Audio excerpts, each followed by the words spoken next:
up, everybody? We alive. Yet another day above soil. So I was in the process of doing my last video, but a lot of those clips got deleted. Oh well. Back to the drawing board. So I urge everybody who's watching to revisit my Instagram, which is within the description. The last picture that I did was Matthew 17:20. Matthew chapter 17, verse 20. And you may have noticed that there was an oriole bird and two black-eyed Susans. I put them there for a very good reason. The next few pictures that you're going to see within the next few months is going to revolve around my home state of Maryland. So you've already seen quite a few videos that I've put out.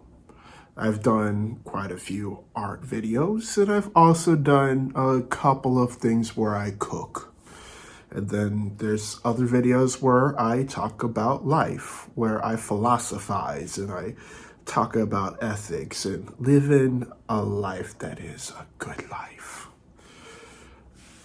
I'm going to be showing y'all a little bit and piece of artwork. I'm going to do the time lapse and whatnot.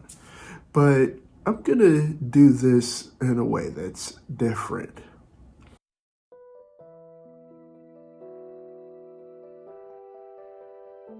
If y'all get the chance to go to Maryland, observe a few things.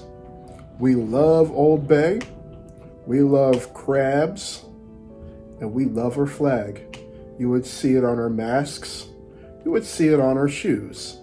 People wear shirts, polo shirts, skirts. They wear tank tops, swim trunks. Pretty much everywhere you look in the state of Maryland, you're going to see the Maryland flag.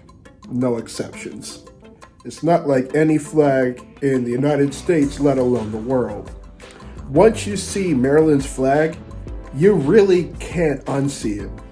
Now, the flag that I saw in Biggie's room, it was kind of tattered. It was torn up. And I was fixated on this flag. And Biggie's like, hey, you like this flag, bro? And I'm like, yeah, where'd you get it? Oh, believe it or not, they actually used this flag in the Civil War. And I was like, what?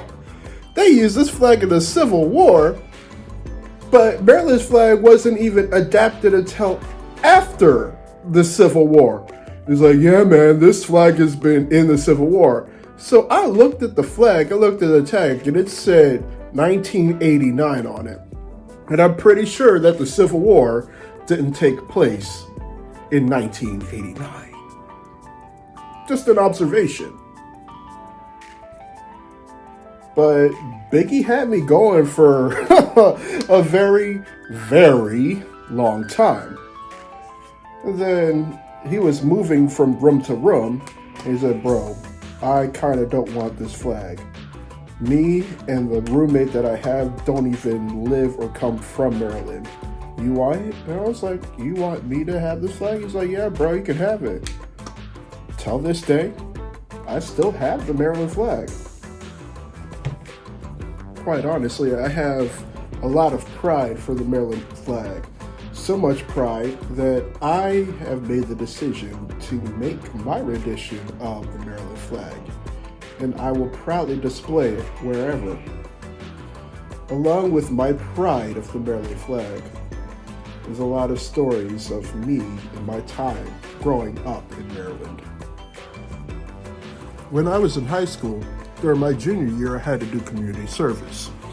So I decided to go downtown to do community service at our Daily Bread soup kitchen.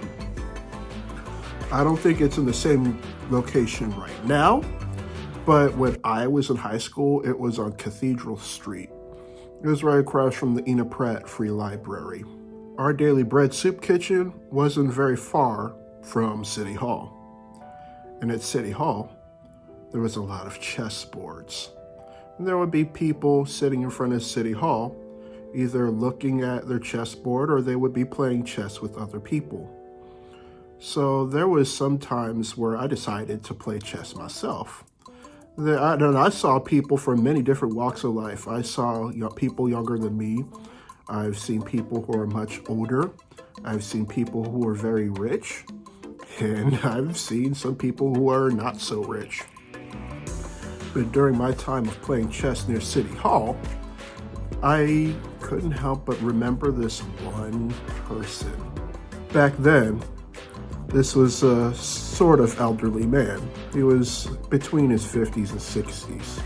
He wore a very sharp fedora, a very nice suit, and I noticed that his lapel had an eagle, a golden, really angry, double-headed eagle on a red background.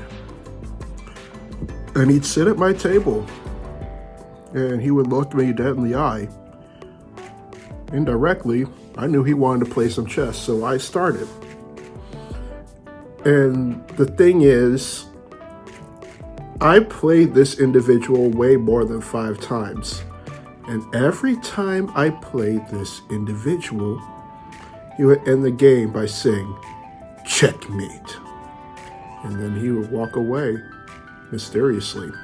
Sure enough, I look at my chessboard, and I was indeed in checkmate. And he would beat me within 5 to 10 moves. I was always dumbfounded by how he would beat me in chess. There's stories like this that I will remember in Maryland. Quite honestly, I could go on for days and days about things that I've seen in Maryland, both while I was a Marylander and when I was an expatriate, because I am in the state of New York. I have a New York state license, although I no longer have my Maryland license. I still do consider myself a Marylander because my roots run very deep. I encourage each and every one of y'all to visit Maryland. It's a very, very beautiful place, and I have nothing but love for it. Yes, Maryland is not perfect by all means. And quite honestly, what state is? Every state in the United States of America has something that they need to improve upon. So before we part ways and leave, I have a relatively important question for you. If you went to sleep tonight and you did not wake up the next day, would you truly be satisfied with the life that you lived? If your answer is no, then it's most definitely time to do some soul searching and think about some of the changes that you need to make within your life. I say this because there's a lot of things within our society that discriminate. Death, however, doesn't discriminate. I want to thank y'all for watching my content. If this is your first, second, third, or whatever time, subscribe, hit that button down below, become a member of the LDX family. We are still greatly on the road to 100 subscribers. And for your leisure, I'm also going to include the links to my Etsy and Instagram right within the description. I leave you all with much love, good spirits, and vibes. Until next time, I see y'all later. I'm out.